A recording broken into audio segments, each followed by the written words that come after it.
Hola, bienvenidos a un nuevo episodio de En Voz de los Expertos. Esta sesión de nuestro Infocon, donde invitamos a expertos en diferentes temas para que nos puedan dar sus puntos de vista, nos hablen más a profundidad y nos cuenten también desde su experiencia. En esta ocasión contamos y nos sentimos muy honrados de tener la participación de la doctora Gabriela Cesarman, quien es coordinadora del Servicio de Trombosis y Cáncer en el Instituto Nacional de Cancerología. Bueno, ¿qué les digo? La doctora en realidad es una gran experta en la materia, es una excelente hematóloga y me llevaría muchísimo tiempo el poder hablarles de toda su trayectoria. Doctora, bienvenida. Nos da mucho gusto poder tenerla aquí en este espacio. Gracias por la invitación. Siempre es un placer venir al ICON. Un gran grupo. Pues muchas gracias. En esta ocasión, el objetivo de esta entrevista es que toquemos este tema de trombosis y cáncer, y pues quién mejor que usted para poder hablarnos sobre este tema. Entonces, bueno, voy a continuar con algunas preguntas. Para comenzar, me gustaría que nos pudiera hablar sobre qué es la trombosis, para meternos un poquito a este tema, y también un poco hacer esta diferenciación de el término trombo y coágulo, que es muy ampliamente utilizado, pero que de repente no sabemos si lo estamos diciendo bien, si es lo mismo o si hay una diferencia entre decir trombo y coágulo. Claro.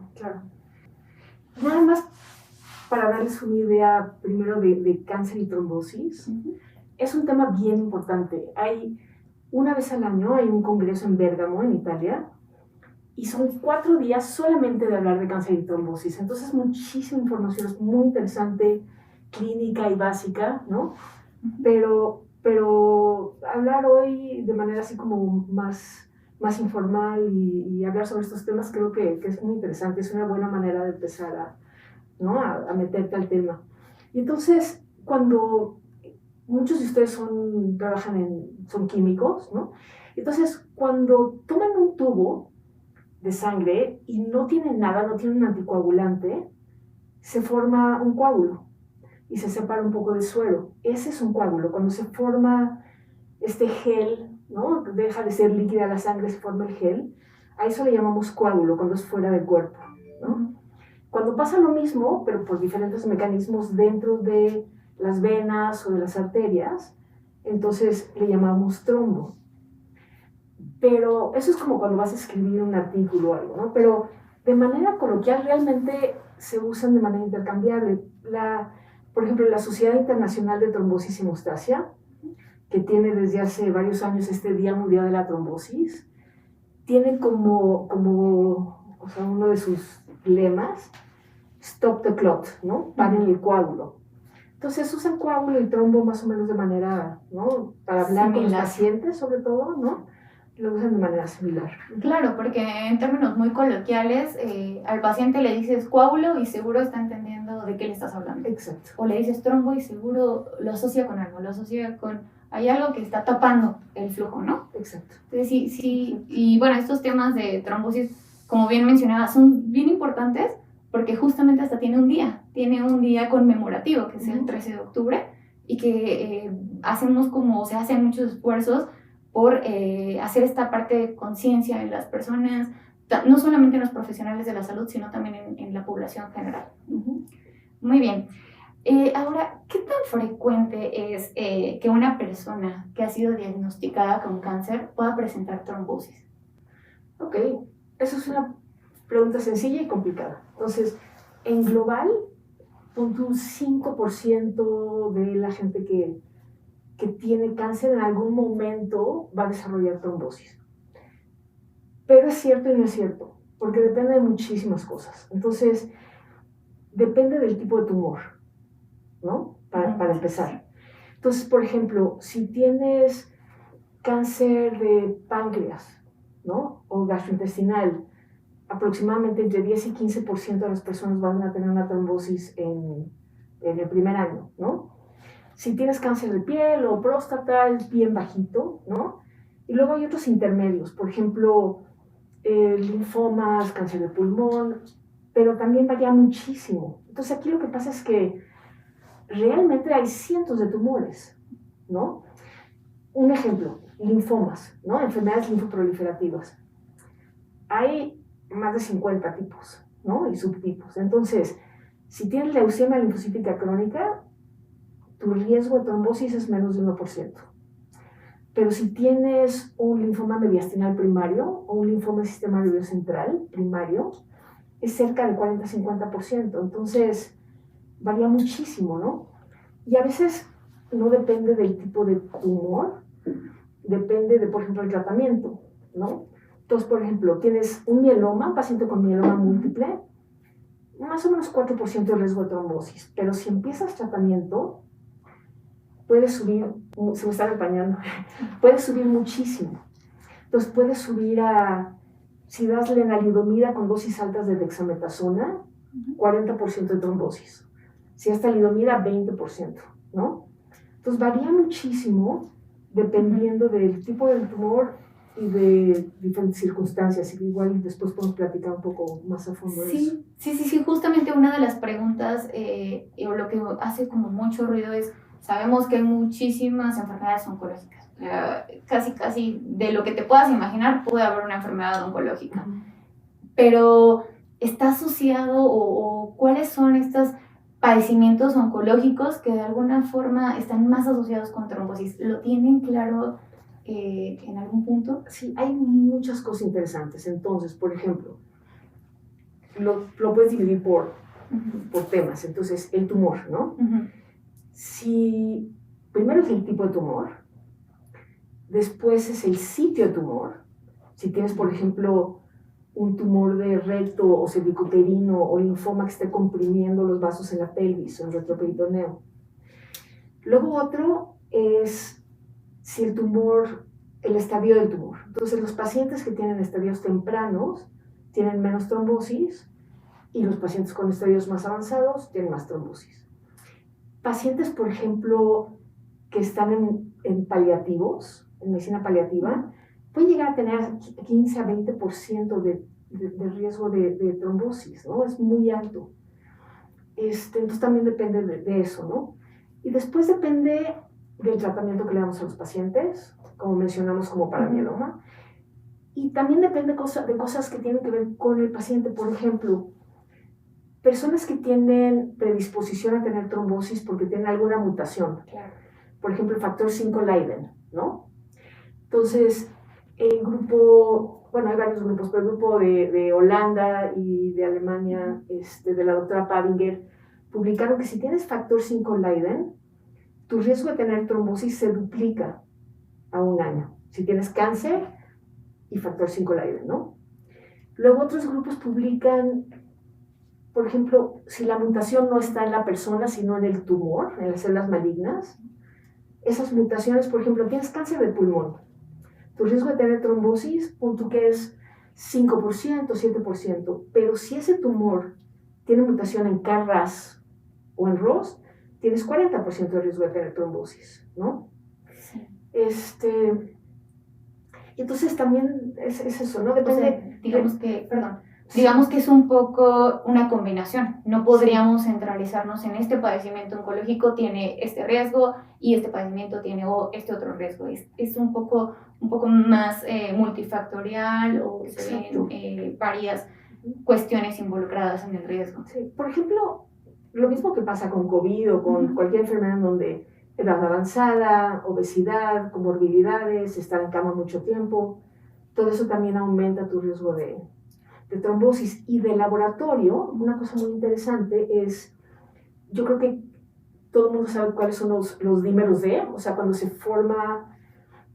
activa la coagulación y el fibrinógeno se convierte en fibrina y se forman estas redes de fibrina. Cuando entra la plasmina y empieza a cortar estas redes, se forman los dímeros D. O sea, el extremo de la fibrina, los extremos de la fibrina se llaman regiones D. Entonces se juntan dos fibrinas y entonces una región D se pega con otra región D y cuando se corta la fibrina, entonces se liberan estos dímeros D. Estos son súper importantes en cáncer. Incluso hay una manera de predecir quién va a tener trombosis. Es una escala que se llama de Mika-Katz. Y lo único que hacen en esa escala es toman el tipo de tumor, si es de bajo riesgo, riesgo alto, muy alto, y qué tan altos están los dímeros D.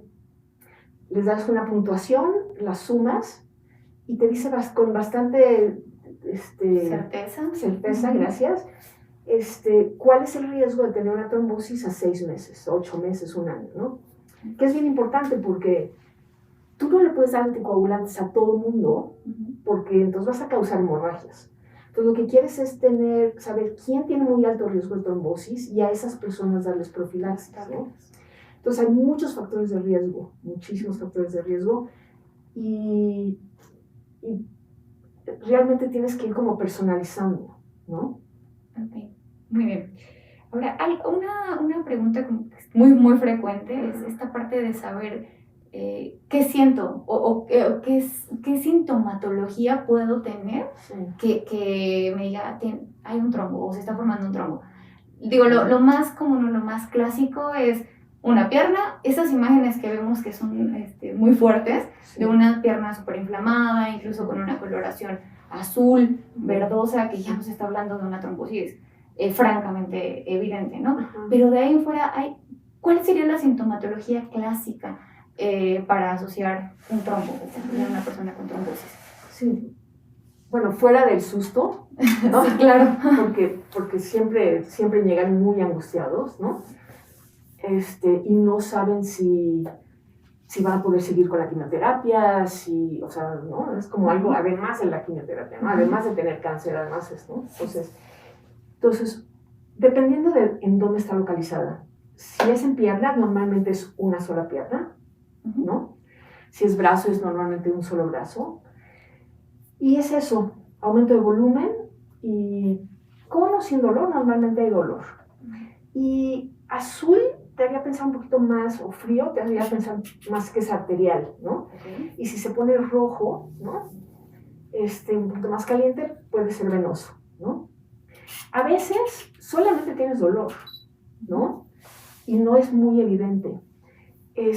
Cuando es por catéter venoso central, llegan los pacientes a veces y te dicen, me duele el hombro, la escápula, ¿no? El cuello, pero no tienen, edema, no aumenta el volumen, o sí aumenta el volumen, pero con que te digan que tienen dolor en la escápula o en el hombro, hay que hacer un ultrasonido y descartar un trombo, ¿no?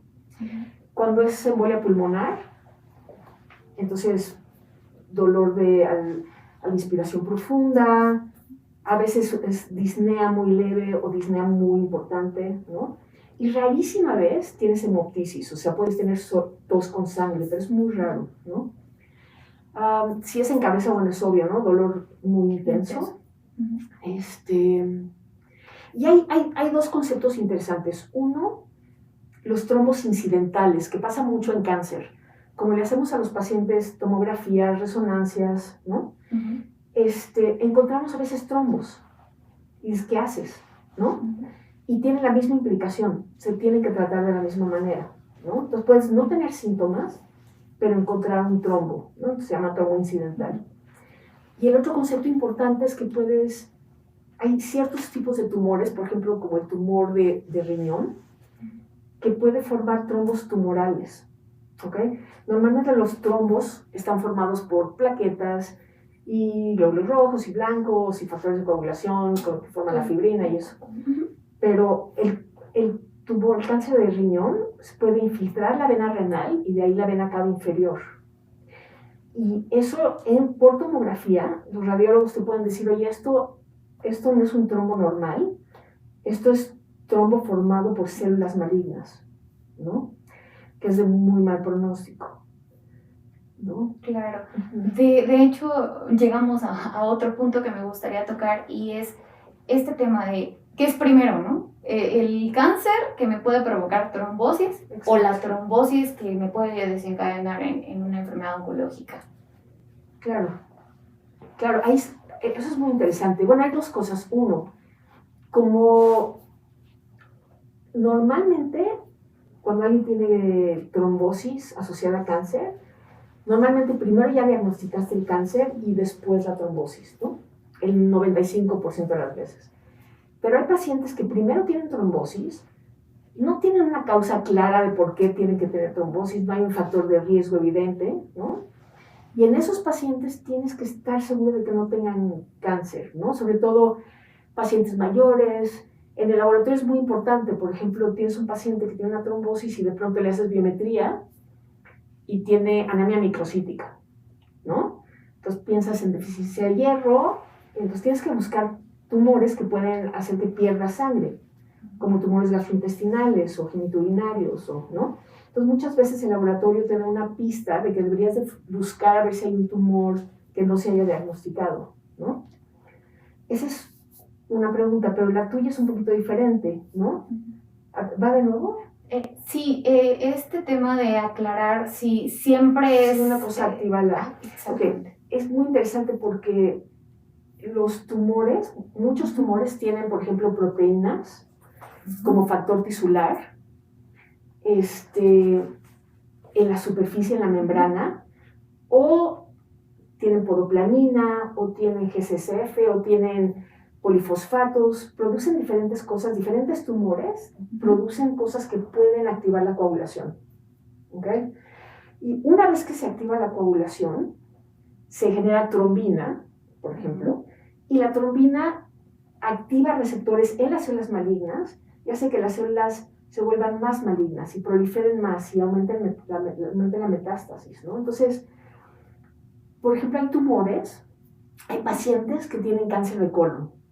Llegan antes de la cirugía, les mides dímeros D. Si tienen dímeros D elevados, su pronóstico es mucho peor. Entonces, tener activada la coagulación o tener trombosis... Te está prendiendo ahí una alarma. Te prende una alarma, te dice, este tumor va a ser más agresivo. Claro, y mire qué interesante esto que menciona, porque en realidad se asocia mucho con, sí, el tumor, estas células pueden expresar lo que nos comentaba, el factor tisular, y esto nos va a activar la coagulación, pero no vemos esta otra parte, que es como algo, como una actividad de retroalimentación, porque la formación de trombina me provoca más células malignas. Entonces hace como todo un círculo que de repente lo perdemos de vista, ¿no? Es muy interesante todo esto que nos está comentando. Nada más quiero hacer un comentario. Sí. Para que no todos se asusten, o sea, si tienes un tumor y tienes una trombosis, no tiene que ser terrible, o sea, puede ser que la trombosis la tengas porque te operaron o por un medicamento, por eso, entonces ahí sí la trombosis no aumenta, o sea, la gravedad y no es un dato de mal pronóstico, ¿no? Sí, muy bien, sí. Qué bueno que aclare este punto, porque sí, seguramente escuchamos esto y nos alarmamos, ¿no? Es muy común que por cualquier situación así nos cause una mayor alarma. En este caso, ¿hay alguna manera de prevenir que estas personas que tienen cáncer desarrollen trombosis? Ok, entonces lo que tienes que ver es quiénes son los que realmente tienen más riesgo de trombosis, ¿ok? Porque de nuevo no puedes anticoagular a todos y porque los pacientes que tienen cáncer tienen 6 a 7 veces más riesgo de sangrar, ¿ok? De tener hemorragias importantes. Alguien que tiene un cáncer gástrico o un tumor riñón o un tumor en la cabeza o un carcinoma cervicuterino que llegan de por sí sangrando. Entonces, tienes que saber quiénes son los que tienen más riesgo y para eso hay escalas de riesgo. Y la mayor parte de las escalas, que son muy generales, resulta que no sirven mucho, ¿no? Usamos la de Corana antes, pero hay muchos tumores para los que no funciona, ¿no? Entonces ahora lo nuevo es escoger escalas específicas para cada tipo de tumor. Ya hay escalas para mieloma, ya hay escalas para linfomas, ¿no? Entonces, cuando sepas quiénes son estos que tienen mayor riesgo, vas a saber si darles anticoagulación funciona. Entonces, hay 2 estudios, Avert y Cassini, en pacientes con cáncer que usaban Corana para dar tratamiento, y realmente no encontraron mínima disminución en el riesgo de trombosis, pero el consenso es, ¿sabes qué? Pacientes ambulatorios no les den profilaxis, ¿no? Hasta que no tengamos una mejor escala, ¿no? Y va a ser personalizado. ¿Nos podría hablar un poco sobre los factores de riesgo, estos que mencionaba justamente? Sé que hay escalas, pero hablar un poquito al público que nos está viendo sobre estos factores de riesgo en algunas personas. Lo que sería interesante es, por ejemplo, dar ejemplos de lo que pasa en diferentes tumores, ¿no? Entonces, cáncer de páncreas. Lo típico, la razón por la que puedes hacer trombosis, aunque tengas un tumor chiquitito y de pronto no está comprimiendo nada y de pronto tiene una trombosis en la pierna, ¿no? Porque las células malignas del cáncer de páncreas tienen factor tisular. Se generan microvesículas que circulan, activan la coagulación a distancia, ¿no? Pero hay muchos tumores que no tienen factor tisular. Los gliomas y glioblastomas generan podoplanina que activa las plaquetas, ¿no? Los linfomas no tienen factor tisular, pero sí comprimen, como son masas, son ganglios que comprimen los vasos, ¿no? Entonces comprimen y te da trombosis, ¿no? Puedes apostar cuando llega un paciente con linfoma, con edema de las dos piernas, que tiene compresión proximal, ¿no? Un paciente con cáncer de riñón, que tiene este trombo tumoral que infiltra la vena cava, ¿no? Y así, digo, de nuevo, caemos en lo mismo, ¿no? Que tienes que personalizar y que diferentes tumores tienen diferentes causas, ¿no? Diferentes motivos para hacer trombosis, ¿no? Entonces, de nuevo, pueden buscar escalas que ya están publicadas, pero la tendencia ahorita, porque son muy generales, la tendencia es de nuevo hacer escalas específicas para cada tipo de tumor, ¿no? Sí, estamos llegando a esa era donde el tratamiento de los pacientes va a ir un poco más personalizado. Ya no podemos ser tan generales en cómo se tratan estos pacientes. Y los biomarcadores, el laboratorio va a ser súper importante. Sí, sí, más adelante me gustaría justamente llegar a ese punto de la participación del laboratorio.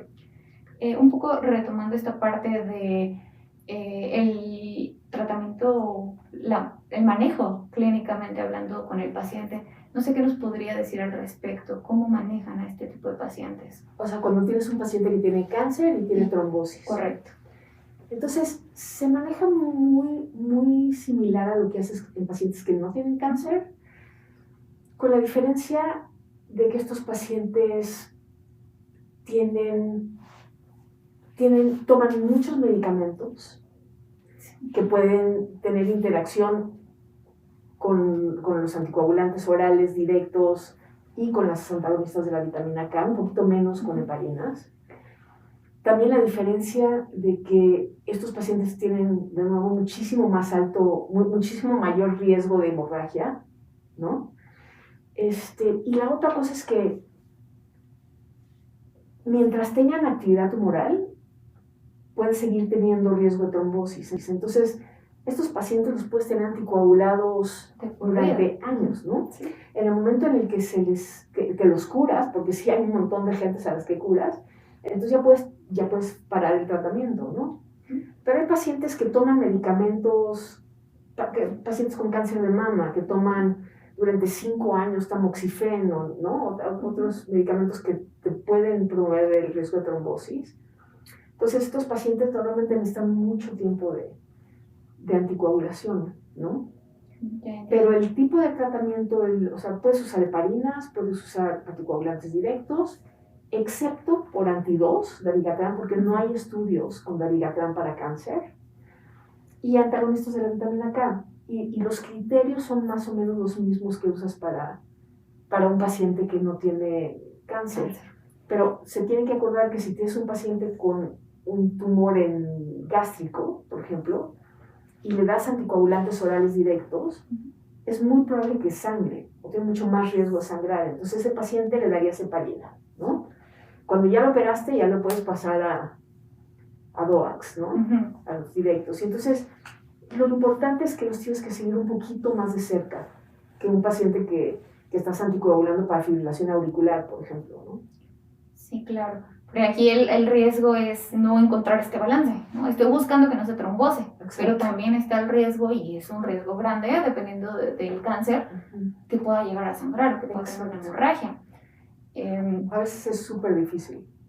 Sí, porque está sangrando y al mismo tiempo que está sangrando tiene una trombosis, ¿no? Sí, esto es todo un reto. A ustedes como médicos que están hablando directamente con el paciente, Sí. claro que es un riesgo bien importante y es todo un reto poder anticoagularlos y mantenerlos justamente en este equilibrio. Sí, necesitas un buen equipo, necesitas un buen radioterapeuta, necesitas buenos internistas, buenos infectólogos, ¿no? Claro, regresamos a esa parte colaborativa, ¿no? Yo sé que el diagnóstico participa el laboratorio, pero también participa el médico, pero hay todo un equipo detrás de poder tener éxito con un paciente oncológico. Sí, exacto.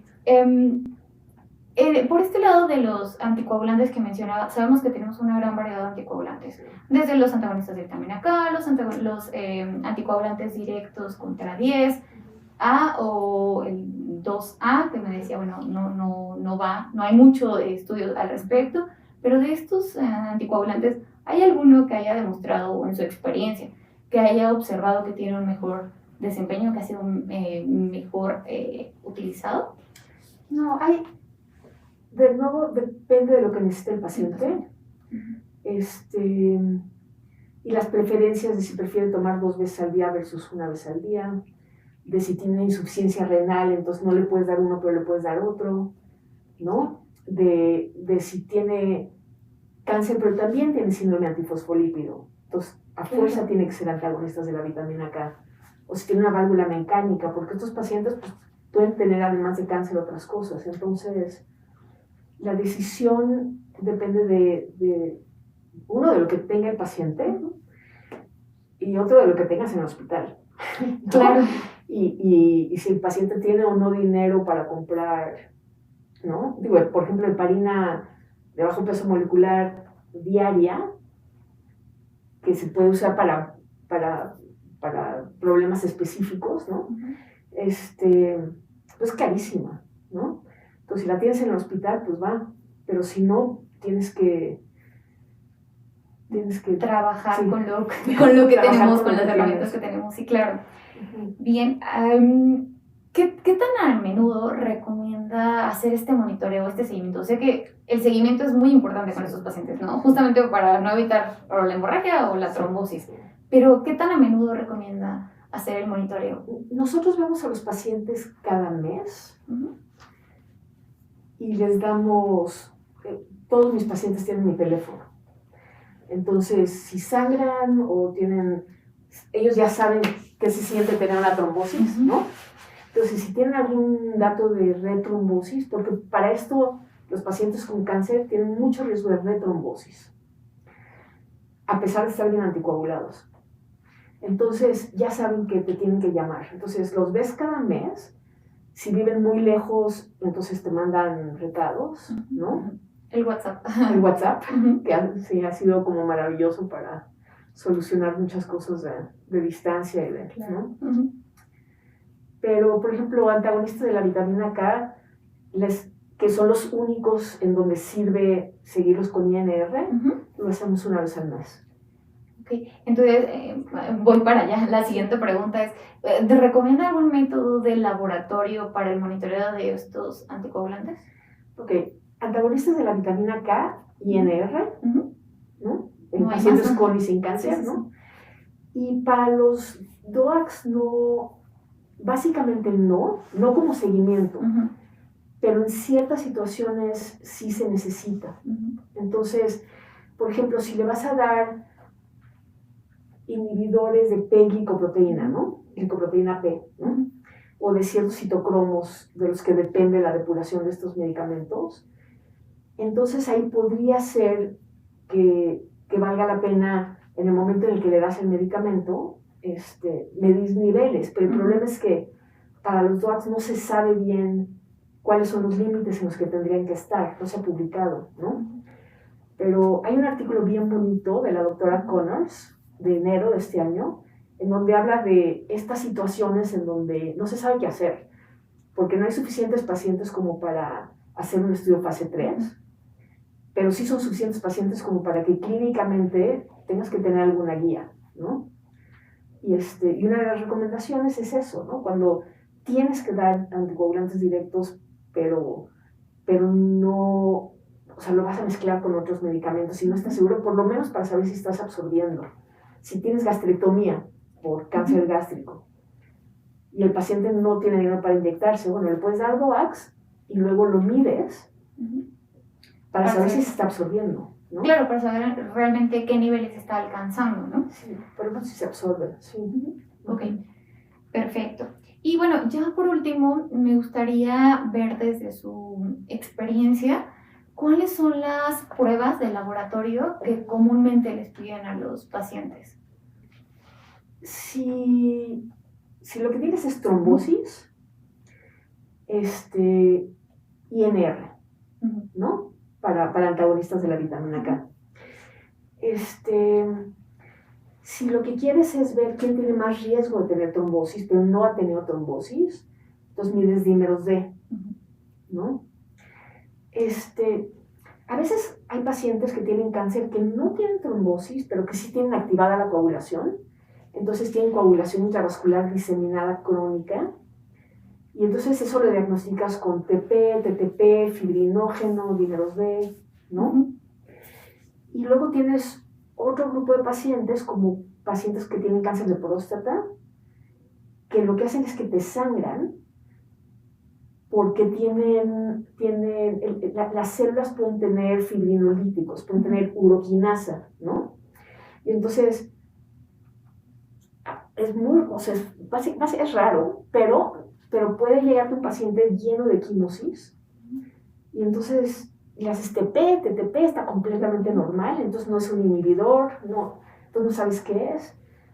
Pero si es hombre y tiene más de 55 o 60 años, hazle un antígeno prostático, porque, una de las posibilidades es que tengas un cáncer de próstata con metástasis. Y si tiene cáncer de próstata, también lo que puedes hacer es estudiar la fibrinolisis. Entonces, no hay muy buenas maneras de estudiar fibrinolisis, pero muchos laboratorios tienen lisis de euglobulinas. Y es bastante útil para saber si está incrementada la fibrinolisis, ¿no? Sí. Entonces, eso más del lado de la hemorragia, pero sigue siendo un problema de cáncer y hemostasia, ¿no? Ok, y bueno, me voy a atrever a hacerle una pregunta muy a tono personal, porque, bueno, una duda que yo tengo y que me han cuestionado en bastantes ocasiones, y es como la utilidad de los monómeros. Porque de pronto, cuando hablamos de este proceso de trombosis y pruebas de laboratorio que nos permitan estudiar la trombosis, siempre hablamos del dímero D, bueno, de los dímeros D, siempre hablamos de pronto de la proteína C, de la proteína S, la antitrombina, los PDFs que son un poco más común, pero nos olvidamos de los monómeros. Y de repente, bueno, ¿y el monómero qué interpretación le doy diferente a la que puedo darle con un PDF, con los PDFs? Sí. O sea, si tú mides dímeros D o productos de degradación de fibrina y fibrinógeno, lo que estás midiendo es, estás detectando que se generó fibrina, ¿no? O sea, se activó la coagulación, se generó fibrina y se degradó, ¿no? Entonces estás como determinando todo el proceso. En cambio, si mides monómeros, solamente estás midiendo no la degradación, sino la activación de la coagulación y la generación de fibrina, ¿no? Sí. Realmente en cáncer, prácticamente todo el énfasis es en dímeros D, ¿no? O en PDFs. Sería muy interesante trabajar juntas. Con los monómeros. Claro, porque ¿no? le comento esto porque me parece que hay como área de oportunidad de poder meter esta prueba de monómeros de fibrina y quizás ver cómo se comporta, qué esperamos. O compararla con dímeros D. Exactamente. ¿Cómo se comporta? Sí, porque se están buscando muchos marcadores que sean mejores de lo que tenemos, sin medir netosis, ¿no? Sin medir podoplanina o polifosfatos, ¿no? O monómeros, ¿no? Entonces están viendo cuál va a ser el mejor biomarcador para determinar que un paciente tiene activada la coagulación y eso lo pone en riesgo de trombosis. Claro, quizás actuar de una manera más preventiva, ¿no? A lo mejor mencionaba eso de los monómeros de fibrina. No sé si es correcto el hablar quizás de un proceso protrombótico. O sea, ya el hecho de que ya se me está activando la coagulación. Claro. Quizás los dímeros D aún están tan altos pero Sí. ya monómeros, pues ya le tengo que poner un poquito más de atención, ¿no? Hay algo. Sí, no hay Hay mucho algo que publicado, no hay mucho publicado. Pues no se diga más, doctora. No se diga más. Claro.